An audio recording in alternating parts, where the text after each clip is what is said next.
قال المؤلف رحمه الله تعالى ونفعنا الله بعلمه ربي زدنا علما نافعا وارزقنا فهما وعملا متقبلا برحمتك يا ارحم الراحمين. Diriwayatkan dalam kitab Ibnu Sunni dari Abdullah bin Amr ibn al-As bahwa Nabi bila dihidangkan makanan ia mengucapkan Allahumma barik lana fi ma razaqtana wa qina azabannar. Bismillah. Ya Allah, berkatilah kami dalam rezeki yang Kau berikan kepada kami dan lindungi kami dari siksa neraka. Bismillah. Ketahuilah, dianjurkan bagi pemilik makanan untuk mengucapkan kepada tamu ketika menghidangkan makanan dengan bismillah, makan atau kata-kata lain yang semakna itu yang mengizinkan untuk memberi makan. Ucapan ini tidak wajib, akan tetapi cukuplah penghidangan makanan kepada para tamu. Mereka pun boleh makan dengan cara begitu tanpa mensyaratkan lauk. Sebagian sahabat kami Imam Nawawi mengatakan harus dengan lauk. Yang tepat adalah yang pertama. Dalam hadis-hadis sahih berupa lafaz izin mengenai hal itu bisa diartikan istihbab atau anjuran. Diriwayatkan dalam Sahih Bukhari dan Muslim dari Umar bin Abi Salamah radhiyallahu anhu bahwa Rasulullah SAW mengajarkan kepadanya, Samillah wa kul biyamin, sebutlah nama Allah dan makanlah dengan tangan kananmu. Diriwayatkan dalam Sunan Abu Dawud dan Tirmidzi dari Aisyah radhiyallahu anha bahwa Nabi SAW juga mengajarkan, Iza akala ahadukum falyazkur ismallahi ta'ala fi awwalihi fa inna siya yazkur ismallahi ta'ala fi awwalihi falyaqul bismillahi awwalahu wa akhirahu. Qala Tirmidzi hadisun hasan sahih. Apabila salah seorang di antara kamu makan, hendaklah ia menyebut nama Allah Ta'ala pada permulaannya. Jika ia lupa menyebut nama Allah Ta'ala pada permulaannya, hendaklah ia mengucapkan dengan nama Allah pada permulaannya dan akhir. Tirmidzi menggolongkan sebagai hadis hasan sahih. Diriwayatkan dalam Sahih Muslim bahwa Jabir radhiyallahu anhu mendengar Rasulullah SAW bersabda, "Ija dakhala ar-rajulu baitahu fa dzakara ta'ala inda dukhuli wa inda ta'ami qala syaitan la mabita wa la 'asha wa ija dakhala falam yadhkur isma ta'ala inda dukhuli qala syaitan adraktumul mabit wa ijalam yazkur ismallah yang datang qala adraktumul mabit wa asya." Apabila seorang masuk ke rumahnya lalu menyebut nama Allah Subhanahu wa taala di waktu masuk dan di waktu makan, berkatalah setan kepada teman, tidak ada tempat bermalam bagi kamu dan tidak ada makanan. Apabila masuk dan tidak menyebut nama Allah Subhanahu wa taala di waktu masuknya, berkatalah setan kepada teman, kamu telah mendapat tempat bermalam. Dan apabila ia tidak menyebut nama Allah Subhanahu wa taala di waktu makan, berkatalah setan kepada temannya, kamu telah mendapat tempat bermalam dan makan. Diriwayatkan dalam Sahih Muslim dalam hadis Anas yang meliputi mukjizat-mukjizat Rasulullah SAW yang nyata. Ketika beliau diundang Abu Talha dan Ummu Sulaim untuk makan, ia berkata, Nabi SAW bersabda, izinkanlah untuk 10 orang makan. Maka ia mengizinkan bagi mereka. Lalu masuklah mereka. Nabi SAW juga bersabda, makanlah dan sebutlah nama Allah Ta'ala. Mereka pun makan, sehingga berlangsunglah hal itu dengan 80 orang. Diriwayatkan dalam Sahih Muslim bahwa Hudzaifah radhiyallahu anhu berkata, apabila kami makan bersama Rasulullah SAW, tidaklah kami meletakkan tangan kami pada makanan, sehingga Rasulullah SAW memulai dan meletakkan tangan. Dalam suatu kesempatan kami menghadiri jamuan makan bersama beliau SAW. Tiba-tiba datang seorang anak perempuan yang kecil, seakan-akan ia mendorong lalu meletakkan tangannya pada makanan.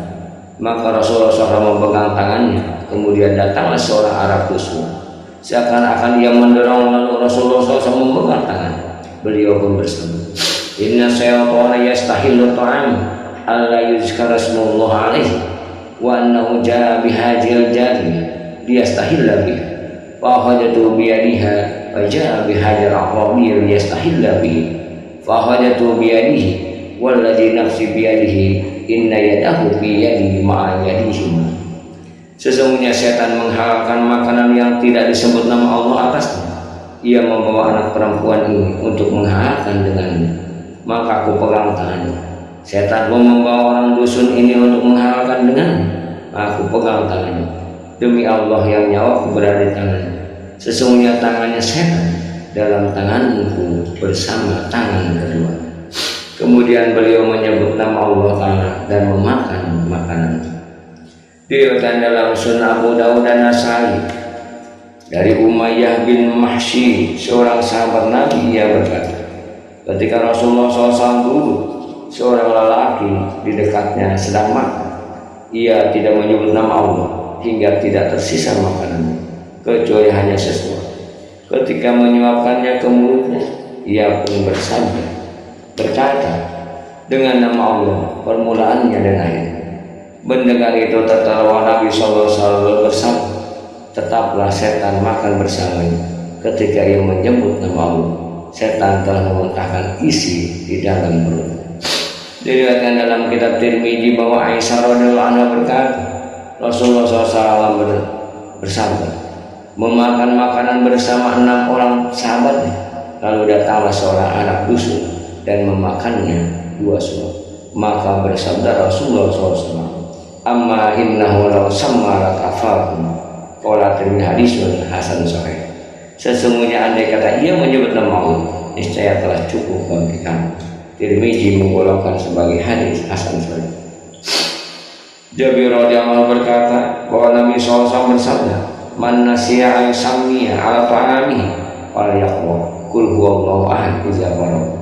Barang siapa lupa menyebut nama Allah terhadap makanannya, hendaklah ia membaca kul huwallahu ahad jika selesai. Para ulama telah sepakat atas anjuran menyebut nama Allah ketika makan pada permulaannya. Apabila ditinggalkan pada permulaannya secara sengaja atau karena lupa atau terpaksa atau tidak mampu karena sesuatu, lalu dilakukannya di tengah-tengah makanan, maka dianjurkan mengucapkan dengan nama Allah pada permulaannya dan akhirnya, sebagaimana disebutkan dalam hadis yang lalu. Penyebutan nama Allah di waktu minum air susu, madu, kuah dan minum-minuman yang lain adalah seperti penyebutan dalam makanan dalam seluruh keadaan yang disebutkan.